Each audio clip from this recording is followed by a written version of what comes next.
And we begin tonight with breaking news coming out of Phoenix, where a Phoenix police cruiser has been involved in a crash. Here's a live look from Sky 12 at the scene near 27th Avenue in Glendale. You can see a lot of police activity in that intersection right now. Definitely stay away from the area.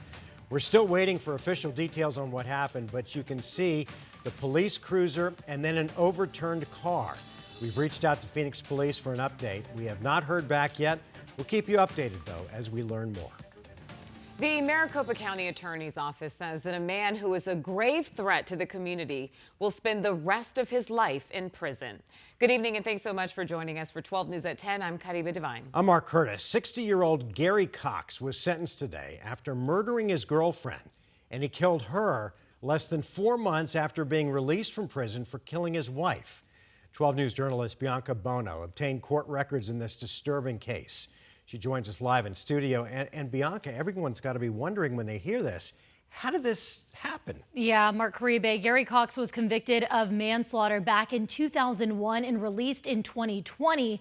Records show he had more than a dozen disciplinary infractions while he was in prison, and he began committing crimes again within days of his release. For the second time, Gary Linnell Cox was found guilty of killing a woman with his bare hands. This time, he's been sentenced to natural life in prison. And court records show his history of extreme violence started back in 1989 when he was convicted of attempted murder. In 2000, when Cox was on supervised probation, he brutally killed his wife. He was convicted of manslaughter, a Class 2 felony, and sentenced to 18.5 years. While behind bars, records show he incurred 17 disciplinary infractions. And from 2016 to 2018, he was deemed high risk, but he was released in 2020. Within days, police arrested him for smoking crack cocaine. Less than 4 months later, in August of 2020, he murdered his girlfriend, Julie Lee Munoz. Tempe police say they were tipped off by Cox's own brother, getting a welfare call from him to a room at the Super 8 motel, where they found Munoz's body with dozens of injuries consistent with blunt force trauma. Bleach was found throughout the room, evidence Cox tried to cover up his crimes. Following his arrest, records show Cox's legal team tried to argue he was not mentally competent, but the court ruled that he was. And on Friday, the career criminal's violent spree was finally ended. He was sentenced to life in prison. And going back to that 2000 case in which the details are incredibly disturbing, it's unclear why Cox was convicted of manslaughter rather than first or second degree murder. I do want to mention, if you or someone you know is experiencing abuse, we do have domestic violence resources listed on our website right now, 12news.com. Bianca Bono, 12 News. Bianca, thanks. Developing tonight in Phoenix, a man has been seriously hurt after being shot near 15th Avenue in Buckeye. Details at this point are very limited, but Phoenix police do tell us it happened about 7:30 this evening. That man was immediately rushed to the hospital with life-threatening injuries. Investigators are still looking for a suspect and have blocked off several areas near the scene. We're staying in contact with Phoenix police as they continue their investigation. Happening right now in Surprise, police are investigating a crash that has left 2 people with serious injuries. It happened at the corner of Bell Road and R.H. Johnson Boulevard. Police say that 2 people were riding a motorcycle when it collided with a car in the intersection. They have since been taken to the hospital. We'll keep you updated on their condition as we learn more details. Tonight, a 22-year veteran of the Phoenix Fire Department is off the job as he faces charges in a series of sex crimes dating back nearly 20 years. 12 News journalist Jonathan McCall read through the disturbing allegations and has the very latest on the investigation. Detectives arrested Jonathan Estrella after a grand jury investigation. He's now tied to 2 separate incidents involving a total of 3 women. We have 3 women in this matter. There was alcohol involved. These are very serious charges. In 2006, the Maricopa County Attorney's Office declined charges against Estrella after a night of drinking with a female coworker who says she blacked out only to find Estrella having sex with her at his home. The woman told detectives at that time she didn't remember how she got there. According to the report, Estrella reportedly admitted in a taped phone call to having sex with the woman, saying, quote, he was carried away. Then, in December of last year, detectives say that Estrella kidnapped and tried to sexually assault 2 women on the same night in the parking lot of a sports bar near 96th Avenue in Camelback.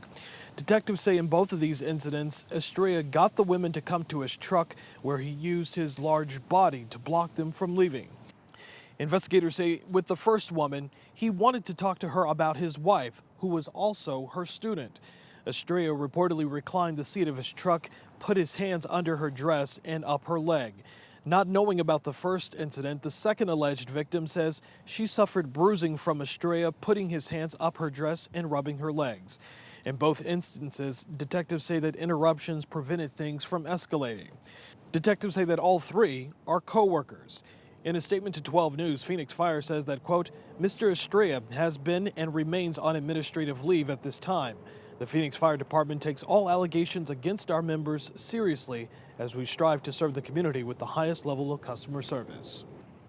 Estrella now faces a number of charges, including kidnapping, attempted sexual abuse, and sexual assault. During a court hearing, a judge set his bond at $75,000. Jonathan McCall, 12 News. Jonathan, thanks. We have finally made it to the weekend. Woo! Meteorologist Lindsay Riley is here. I wasn't very enthusiastic. Oh, I think so. What do you think we can expect over the next couple of days? Well, I mean, maybe a little less enthusiastic because we're going to be in the mid and upper 90s, but still a beautiful sunny weekend. Don't forget the sunscreen. That UV index is going to be very high. Tomorrow we hit 94, and then on Sunday we hit 98 degrees. Barely a cloud in the sky. It is going to be sunny, but we are going to have elevated ozone levels both Saturday and Sunday. So you do want to avoid strenuous outdoor activities during the heat of the day. And the hottest part of the day is typically between 3 and 5 p.m.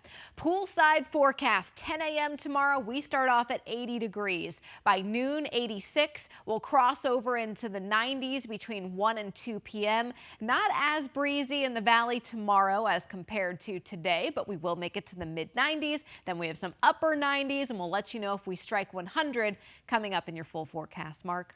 All right, Linz, thanks. NHL Commissioner Gary Bettman and Coyotes owner Alex Morello took to the podium today for a press conference regarding the future of the NHL in Arizona.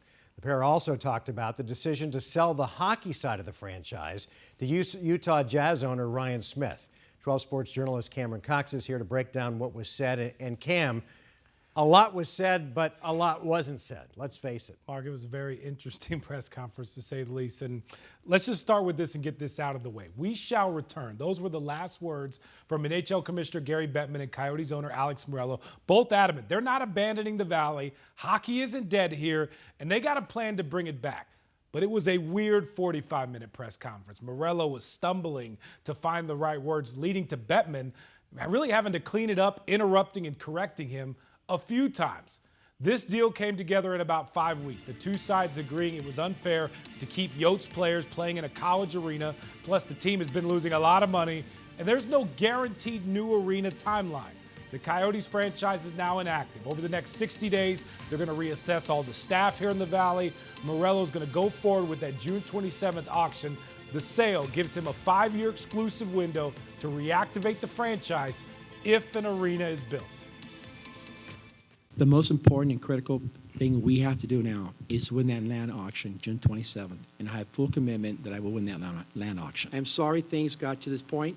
I take full responsibility for my decisions and the outcome. The journey has been littered with potholes, unfortunately, and we've always stood by the franchise. With the right to reactivate, we're still standing by this market. I believe that a team belongs here. We need a new arena. Mark, we've heard that before, and I did push Gary Bettman today. It's like, Cam, it's like Groundhog on Day. Guarantees. Like, that was the thing when the Tempe vote was happening. We asked him, hey, what guarantees do you have that this is actually going to go through that Morello was giving you? And he just said, we're going to focus on getting the arena done, the plan. The same thing today during the press conference. What guarantees do you have that he's going to follow through with this plan? And he gave literally the same answer that he did back before the Tempe vote. No guarantees or anything that this is going to get done. They're just once again hoping that Alex Morello will fulfill his promises. Cam, two things have defined this franchise since they came here. On-ice mediocrity, for the most part. Couple of exceptions, but very few. on-ice mediocrity and off-ice insolvency. Yeah. They've gone through so many owners, including the NHL running the franchise. Why should the fans or a city get behind this? Mark, that's a great question. Hockey fans in the Valley, they just deserve better. Fans right now just don't trust the Morello ownership group. Like, that's just flat out. There's everything he said, especially recently, feels like an empty promise in a way. He has said, too, as well, especially today, he knows he has to back it up with actions. We're just all waiting to see those actions. And a big thing, when he bought the team 5 years ago, he said, I got to earn the trust of the Valley. That was with the team. Now he has to earn the trust of the Valley without the team even here. I honestly don't know how he does it. He says they got to win the land auction.